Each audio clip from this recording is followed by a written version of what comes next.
masuk Ananda. Terima kasih, Bu. Silakan duduk Ananda. Bu.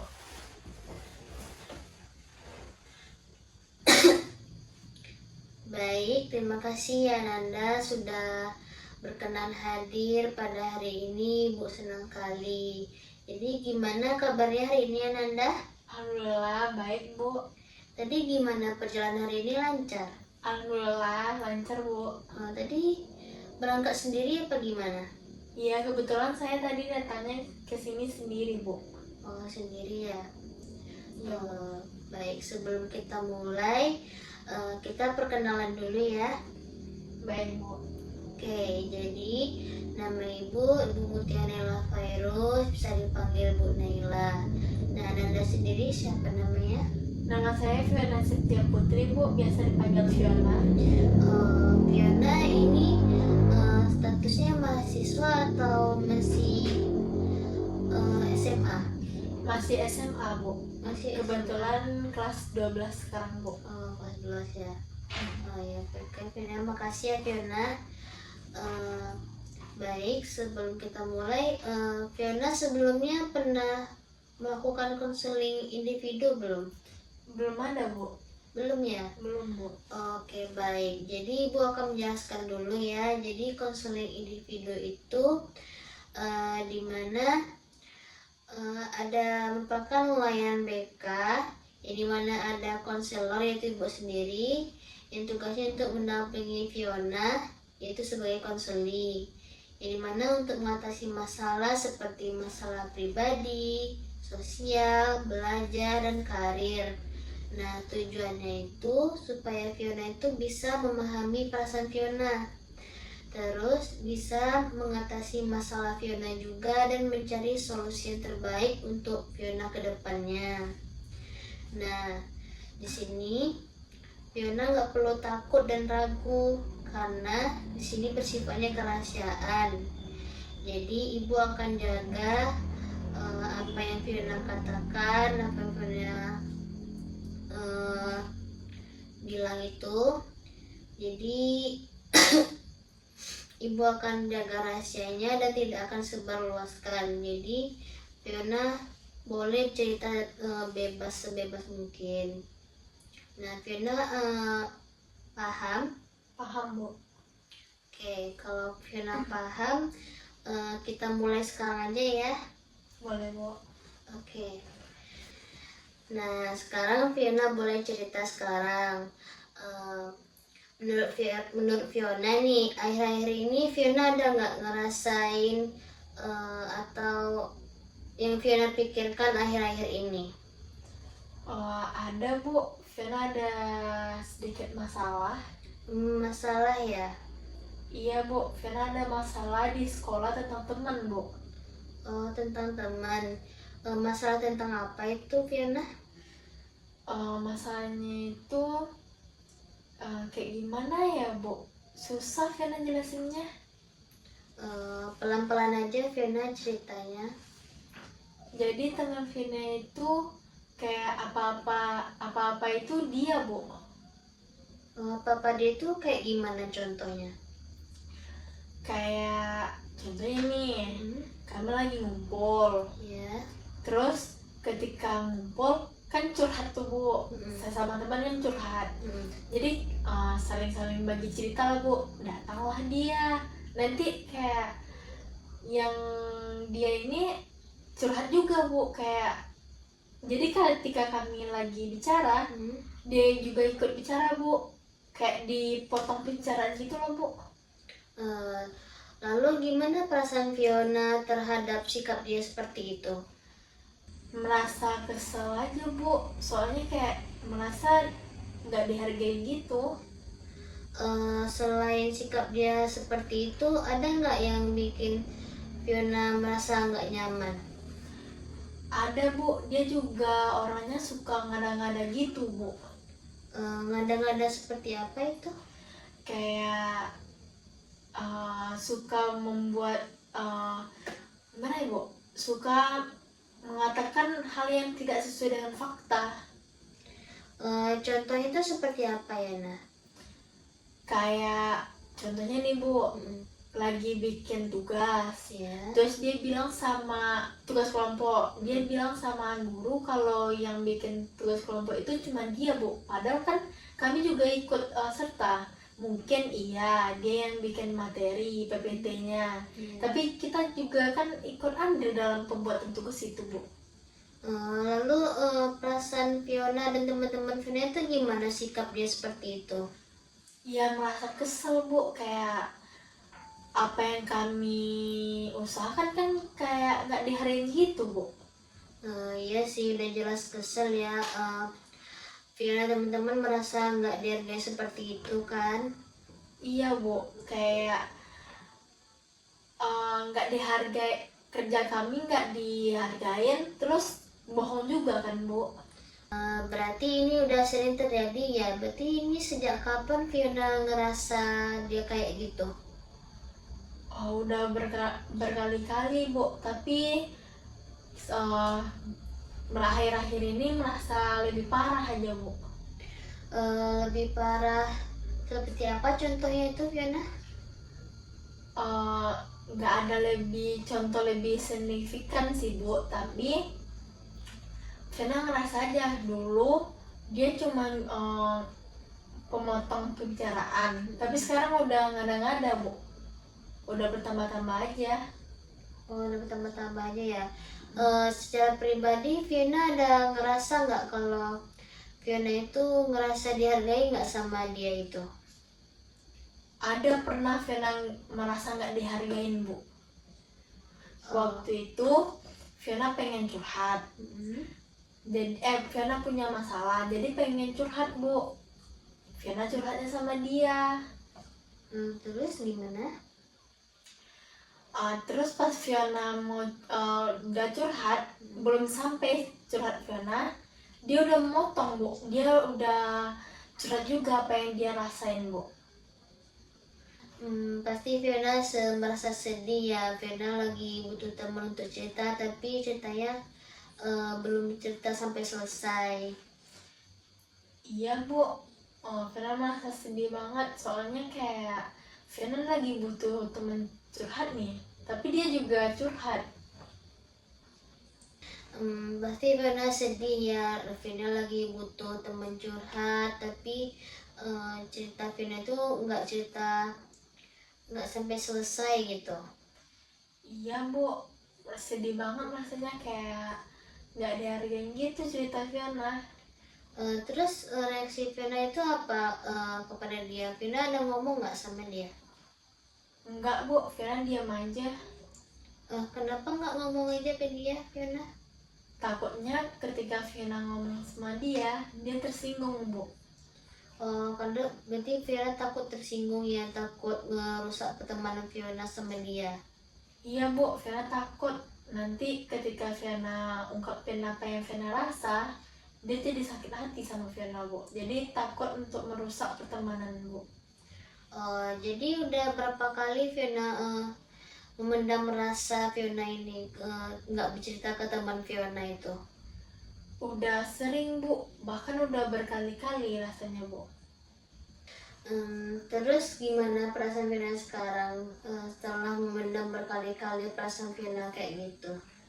Merasa kesal dan juga capek aja, Bu. Capek seperti apa tuh Fiona? Cerita lebih detail dong. Kayak capek, kayak gimana ya, Bu? Fiona merasa apa yang Fiona ceritain itu merasa nggak penting dan juga nggak dihargain gitu, Bu. Pasti Fiona merasa nggak dihargai gitu ya. Pasti berat banget ya Fiona. Iya, Bu, berat, sedih juga, Bu. Selain capek, ada nggak perasaan Fiona yang rasain seperti kayak marah, kesel atau gimana? Ada, Bu, kayak merasa kesal, marah, tapi bingung untuk mengungkapinnya gimana, Bu. Kenapa bingung tuh Fiona? Kayak takutnya ketika Fiona omongin, dia masuk ke hati, Bu. Jadi kayak nggak enak aja gitu, merusak pertemanan. Kalau teman lain ada nggak Fiona ceritain dia ada yang sama dengan dia nggak sikap dia seperti itu? Fiona ada yang bertanya sama beberapa teman yang lain ya Bu.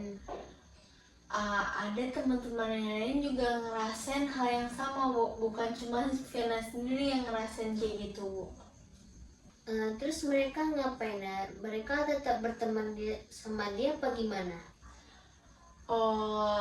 Yang Fiona lihat ya Bu, ada yang teman-teman itu kebanyakan yang teman-teman itu ngejauhin dari dia Bu, tapi ada beberapa juga yang masih berteman sama dia sama kayak Fiona Bu. Nah, kenapa Fiona masih tetap bertahan dengan dia sedangkan teman lain aja udah ngejauhin dia? Fiona berteman sama dia itu udah dari kelas 9 SMP Bu, udah bertahun-tahun soalnya. Oh, jadi ada ikatan emosional ya karena udah berteman lama. Iya Bu, udah ada rasa sayang, tapi udah capek juga Bu. Tapi ibu lihat nih, di satu sisi Fiona ini ngerasa capek, kesal, marah. Tapi di sisi lain, Fiona itu cuma diem aja, nggak mau ngomong. Itu gimana menurut Fiona? Ya juga sih Bu, kok aku jadi diam terus ya? Nah itu dia, kalau Fiona diem terus, dia bakalan tahu nggak kalau Fiona itu nggak nyaman sama dia. Kalau aku nggak kasih tahu dia, kayaknya dia nggak bakal tahu Bu. Nah betul, sebenarnya dengan diem itu Fiona tuh nggak ngasih kesempatan buat dia berubah. Fiona ngerti kan maksud ibu tuh gimana? Ngerti Bu, berarti Fiona harus ngomongin ya Bu. Oke Fiona, jadi ibu simpulin dulu ya. Jadi Fiona ini punya temen, dia tuh apa-apa harus dia dulu. Dia suka ngada-ngada seperti kayak ngomong gak sesuai faktanya. Terus dia suka muter pembicaraan juga. Ya, sehingga Fiona itu kayak ngerasa capek, marah dan kesel. Dan Fiona itu udah memendam perasaan ini sudah berkali-kali dan sering ya. Terus Fiona juga takut ngomong ke dia, takut dia kesinggung karena persahabatan ini sudah lama, begitu Fiona? Iya Bu, benar Bu. Terus menurut Ibu gimana ya solusinya? Nah sebelum masuk solusi nih, menurut Fiona dia sadar nggak ngelakuin seperti kayak gitu? Menurut aku dia nggak sadar sih Bu, soalnya kayak yang dia lakuin itu kayak udah kayak kebiasaan aja Bu. Kalau Vina ngomong jujur nih ke dia, kira-kira dia bakal terima nggak atau dia kayak gimana? Menurut aku nggak tahu sih Bu, mungkin dia akan marah sih Bu. Ibu ngerti kok apa yang Fiona rasain. Fiona punya temen yang egois, yang suka ngada-ngada. Kalau cerita itu pasti berat banget ya. Tapi kalau Fiona tetap diam aja, nggak ngomong ke dia, nah itu Fiona itu bakal stres. Nah tujuan kita nih sekarang nih supaya Fiona itu punya hubungan pertemanan tuh yang sehat, terus Fiona bisa jadi diri sendiri, terus Fiona juga nggak harus ngalah terus sama dia. Fiona setuju? Setuju Bu.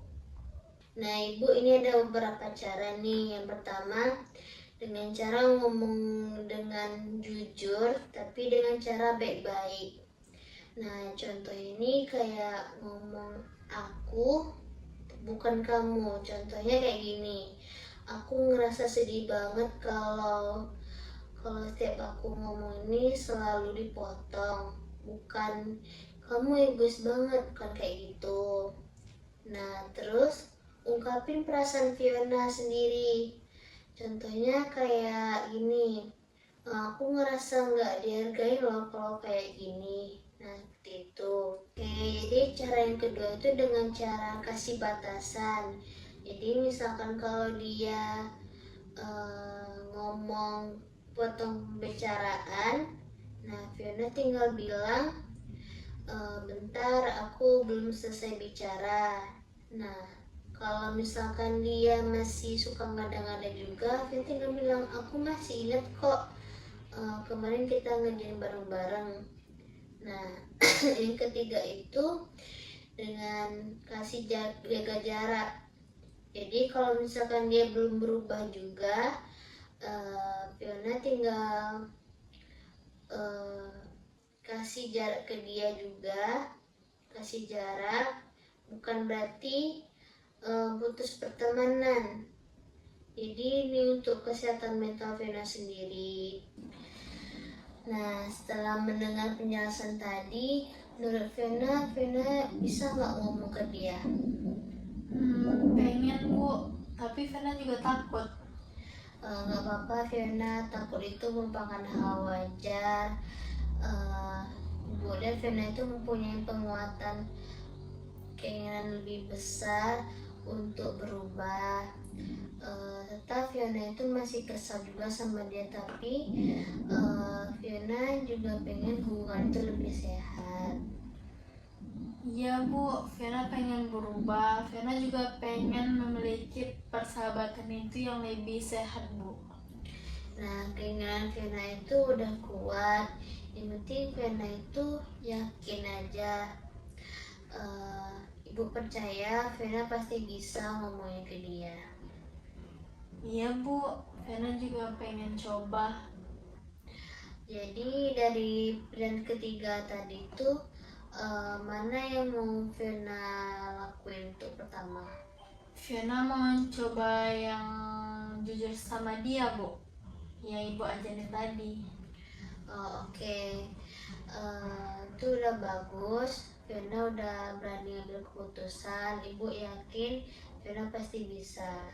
Nah, Fiona kapan nih ngomongnya ke dia nih? Dalam waktu minggu ini Fiona mau coba Bu, tapi kalau bisa dalam waktu dekat Fiona coba untuk bilang jujur sama dia Bu. Oke, bagus. Pilihan yang tepat untuk tuh sebelum itu Fiona nentuin dulu waktu yang tepat nih. Nah, kayak pas ngobrol lagi santai-santai gitu. Nah, Fiona ngomong ke dia itu, ngomongnya itu dengan jujur aja, terus ngomong itu baik-baik gitu. Baik Bu, makasih ya Bu. Iya Fiona. Nah, sebelum kita tutup nih, Ibu mau tanya dulu nih ke Fiona. Gimana sih perasaan Fiona sekarang setelah ngobrol cerita tadi? Fiona udah merasa lega Bu, kayak yang sebelumnya Fiona bingung mau ngomong apa, setelah Ibu kasih solusi Fiona jadi lega Bu.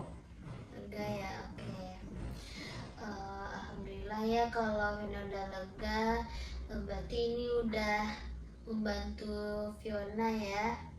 Iya Bu, sangat membantu malahan Bu.